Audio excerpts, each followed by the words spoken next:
আনন্দবাজার পত্রিকায় রবিবাসরীয়তে উল্লাস মল্লিকের লেখা আমাদের গেছে যে দিন, এই হেডিংয়ে যে লেখাটা লিখেছেন উনি, এত ভালো লাগলো আমার, তাই আমি এটা বন্ধুদের সঙ্গে শেয়ার করতে চাইছি। রম্যরচনা আমি লিখতেও পছন্দ করি বা পড়তেও পছন্দ করি, তাই এটা আমার খুব ভালো লেগেছে। তাই আমরা একটা কথা বলে থাকি বা শুনে থাকি যে আমাদের সময়ে এই ছিল ওই ছিল, এখন আর সেসব কিছুই নেই। তখনকার আমরা এখনকার ল্যাংড়ার চেয়ে বেশি মিষ্টি ছিল। এখন গরম পড়ে বেশি, শীত কম, দরকারে বৃষ্টি নেই, অসময়ে বানভাসি, বসন্তে গ্রীষ্ম, গ্রীষ্মে লোডশেডিং, ঘাম ঘামাচি, টসটসে ত্বক।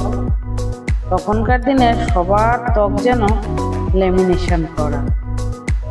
আগে ফলে জলে দুধে কেমন স্বাদ ছিল, এখন ফলে বিষ, দুধে জল আর জলে আর্সেনিক ইত্যাদি।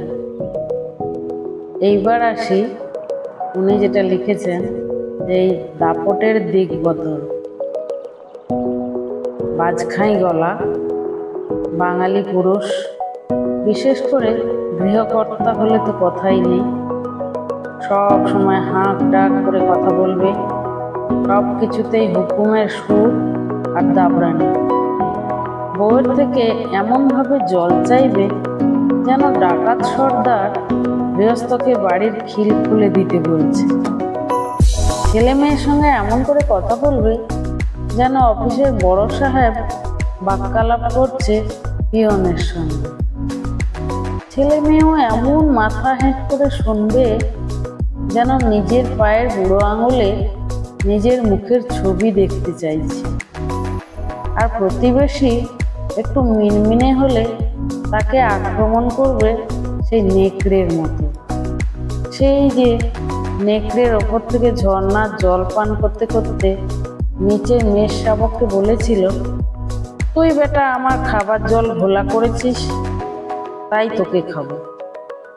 তারপর মেষ শাবকের কোনো অকাট্য যুক্তিতেই কান না দিয়ে, তুই জল ঘোলা করিসনি, তোর বাবা তো করেছিল, এই বলে মেষ শাবককে আর কোনো কথা বলতে না দিয়ে দিয়েছিল তার ঘাড় মটকে। কিন্তু এখন চিত্র কিঞ্চিৎ ভিন্ন। সন্ধেবেলা আপনি গিন্নিকে চায়ের হুকুম করলেন, গিন্নিও মেজাজ প্রকটিত করে বললেন, আজ অনেকবার চা খেয়েছ, আর হবে না। অথবা বলতে পারেন, দাঁড়াও সিরিয়ালটা শেষ হোক, তারপর দেখছি। অর্থাৎ গিন্নিও মেজাজে তার মর্যাদা প্রতিষ্ঠা করলেন, যেটা আগে অশ্বডিম্বর মতোই অসম্ভব ছিল।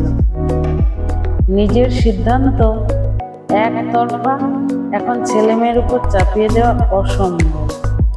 তারাও প্রতিযুক্তি দেবে, কারণ তারা অনেক বেশি খবর রাখে। আধুনিক প্রযুক্তি তাদের অনেক বেশি পুরোধার, অনেক বেশি তথ্য সমৃদ্ধ, অনেক বেশি লজিক্যাল করেছে। আর নেকড়ের গল্প এখন এডিটেড ভার্সনে। ধরা যাক এই সময়ে সেই নেকড়ে একদিন এক পাহাড়ি ঝর্ণার জল পান করছে। হঠাৎ নিচে দেখল এক নধর মেষ শাবক জল খাচ্ছে। জিভ লকলকিয়ে উঠল নেকড়ে, গর্জন করে বলল, এই! মেষ শাবক শুনতে পেলেও তাকালো, এক মনে চুপ চুপ করে জল খেতে লাগলো।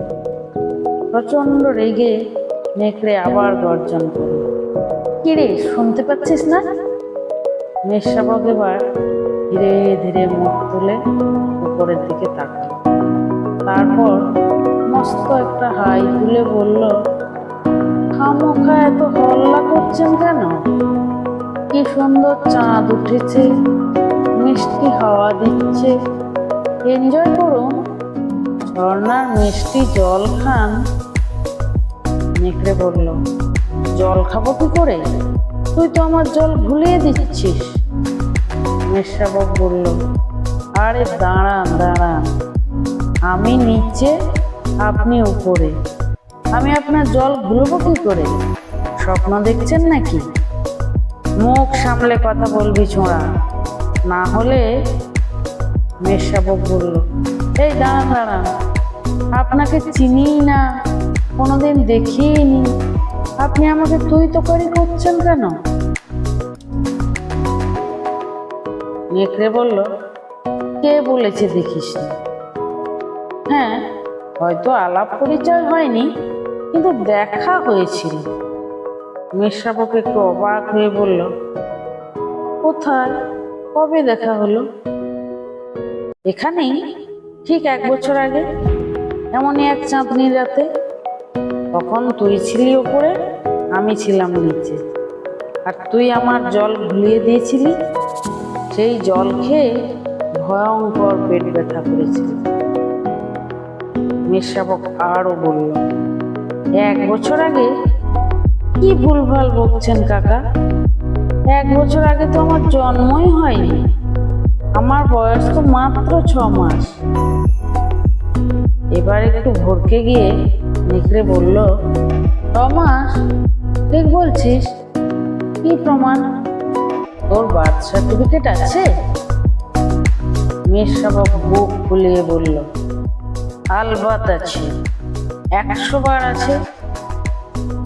দেখা তাহলে, চলুন পার্টি অফিসে।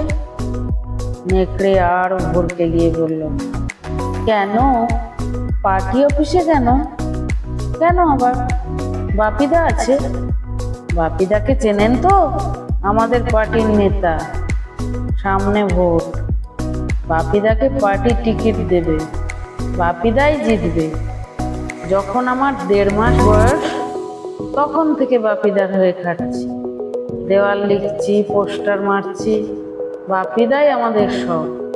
বাপিদার কাছেই আমাদের বার্থ সার্টিফিকেট, আধার কার্ড সব জমা আছে।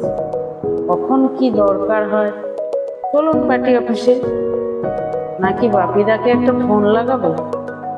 এখনই দলবল নিয়ে চলে আসবে এখানে।